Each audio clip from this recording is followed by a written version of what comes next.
마태복음. 예수의 탄생과 유년기. 1장. 먼저 아브라함과 다윗의 자손이신 예수 그리스도의 계보를 여러분께 들려드리겠습니다. 아브라함은 이삭을 낳고 이삭은 야곱을 낳았습니다. 그리고 야곱은 유다와 그의 형제들을 낳았습니다. 유다는 다말과의 사이에서 베레스와 세라를 낳고 베레스는 헤스론을, 헤스론은 람을 낳았습니다. 람은 아미나답을 낳고 아미나답은 나손을, 나손은 살몬을 낳았습니다. 살몬은 라합에게서 보아스를 낳고 보아스는 룻과의 사이에서 오벳을 낳았습니다. 오벳은 이새를 낳고 이새는 다윗 왕을 낳았습니다. 다윗은 우리아의 아내에게서 솔로몬을 낳았습니다. 솔로몬은 르호보암을 낳고 르호보암은 아비야를 낳았습니다. 아비야는 아사를, 아사는 여호사밧을 낳았습니다. 여호사밧은 요람을, 요람은 우시아를 낳고 우시아는 요담을, 요담은 아하스를, 아하스는 히스기야를 낳았습니다. 히스기야는 므낫세를 낳고 므낫세는 아몬을, 아몬은 요시야를 낳았습니다. 바벨론으로 사로잡혀 갈 때에 요시야는 여고냐와 그의 형제들을 낳았습니다. 바벨론으로 사로잡혀 간 후에 여고냐는 스알데엘을 낳고 스알데엘은 스룹바벨을 낳았습니다. 스룹바벨은 아비훗을, 아비훗은 엘리야김을, 엘리야김은 아소르를 낳았습니다. 아소르는 사독을 낳고 사독은 아킴을, 아킴은 엘리훗을 낳았습니다. 엘리훗은 엘르아살을, 엘르아살은 mat단을, mat단은 야곱을 낳았습니다. 야곱은 마리아의 남편 요셉을 낳았고 마리아에게서 그리스도라 불리는 예수가 태어났습니다. 그러므로 아브라함에서 다윗까지 모두 14대, 다윗에서 바벨론으로 끌려갈 때까지 14대, 바벨론으로 끌려간 때부터 그리스도까지 14대가 됩니다. 지금부터는 예수 그리스도가 어떻게 태어나셨는지 말씀드리겠습니다. 그의 어머니 마리아는 요셉과 약혼한 상태였고 두 사람이 함께 살기 전에 성령으로 잉태된 것이 나타났습니다. 즉, 마리아가 임신한 것이 드러난 것입니다. 마리아의 남편 요셉은 의로운 사람이었습니다. 그래서 마리아를 창피하게 만들지 않으려고 조용히 약혼을 취소하려고 생각하고 있었습니다. 그가 이 일을 깊이 생각하고 있을 때 주의 천사가 꿈에 나타나 이렇게 말했습니다.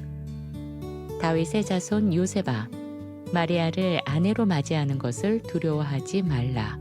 그녀의 아이는 성령으로 잉태되었다. 그녀가 아들을 낳을 것이니 너는 그의 이름을 예수라 하라. 그가 자기 백성을 그들의 죄에서 구원할 것이다. 이 모든 일이 일어난 것은 주께서 예언자를 통해 하신 말씀을 이루려고 한 것이었습니다. 보라, 처녀가 임신하여 아들을 낳을 것이고 그의 이름은 임마누엘이라 하리라 하신 그 말씀이 이루어진 것입니다. 임마누엘은 하나님이 우리와 함께 계시다는 뜻입니다. 요셉이 잠에서 깨어 일어나 주의 천사가 명령한 대로 마리아를 아내로 맞아들였습니다. 그러나 그는 아들이 태어날 때까지 마리아와 동침하지 않았고 아들이 태어나자 요셉은 그 이름을 예수라고 지었습니다. 2장. 헤롯 왕이 통치하고 있던 때에 예수께서 유대 베들레헴에서 태어나셨습니다. 그때 동방에서 몇몇 지혜로운 박사들이 예루살렘에 와서 이렇게 말했습니다. 유대인의 왕으로 태어난 아기가 어디에 있습니까? 우리가 동방에서 그의 별을 보고 그에게 경배하러 왔습니다.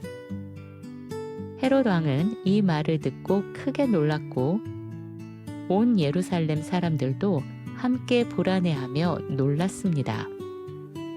그러자 헤롯 왕은 대제사장들과 서기관들을 모두 불러 모았습니다. 대제사장들은 성전에서 제사와 종교적인 일을 맡아 하나님과 백성 사이를 중재하는 사람들이었고, 서기관들은 율법을 연구하고 가르치는 율법 선생들이었습니다.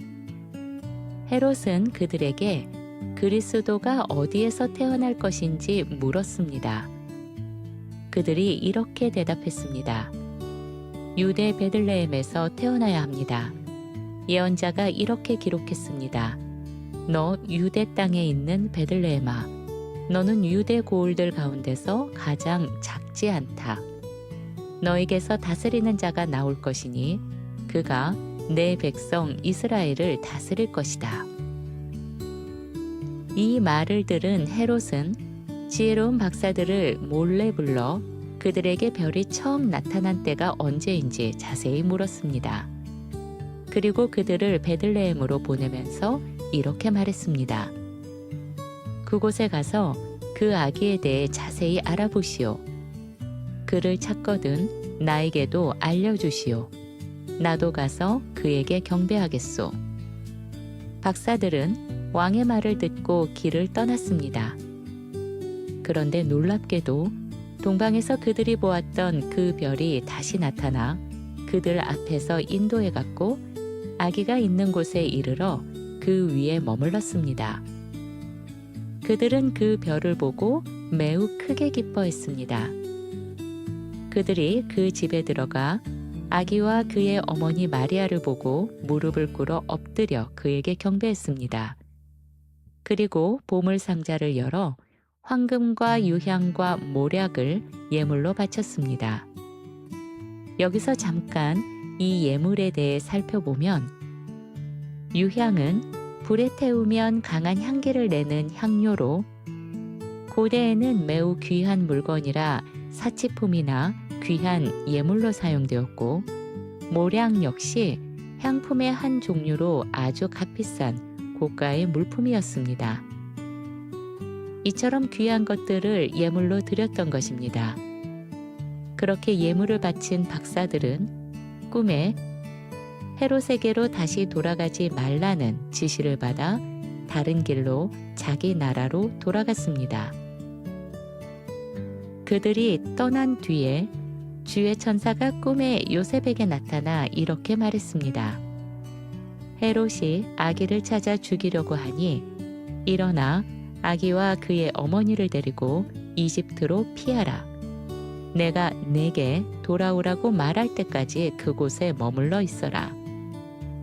요셉은 일어나 밤에 아기와 그의 어머니를 데리고 이집트로 피신하여 헤롯이 죽을 때까지 그곳에 머물렀습니다. 이 일은 주께서 예언자를 통하여 말씀하신 것, 내가 이집트에서 내 아들을 불렀다 라는 그 말씀을 이루시려는 것이었습니다. 그 뒤에 헤롯은 지혜로운 박사들에게 자기가 속았다는 것을 알고 몹시 분노했습니다. 그래서 사람들을 보내어 베들레헴과 그 주변에 있는 2살 이하의 남자아이들을 모두 죽이라고 명령했습니다. 이로써 예언자 예레미야를 통해 하신 말씀이 이루어졌습니다. 라마에서 슬퍼하며 크게 울부짖는 소리가 들린다. 라헬이 자기 자식들을 잃고 우는데 그가 자식이 없으므로 위로받으려 하지 않는다. 시간이 흘러 헤롯이 죽은 후에 주의 천사가 이집트에서 요셉의 꿈에 다시 나타나 이렇게 말했습니다. 일어나 아기와 그의 어머니를 데리고 이스라엘 땅으로 돌아가라. 아기를 죽이려 하던 자들이 죽었다. 요셉은 일어나 아기와 그의 어머니를 데리고 이스라엘 땅으로 돌아왔습니다. 그런데 그가 돌아와 보니 아켈라오가 그의 아버지 헤롯을 이어 유대의 왕이 되어 있었습니다. 요셉은 그곳으로 가기를 두려워했습니다. 그래서 꿈에 또 다른 지시를 받고 갈릴리 지방으로 가서 나사렛이라는 동네에 들어가 그곳에 살게 되었습니다. 이것은 예언자를 통해 하신 말씀, 그는 나사렛 사람이라고 불릴 것이다 라는 그 말씀을 이루시려는 것이었습니다.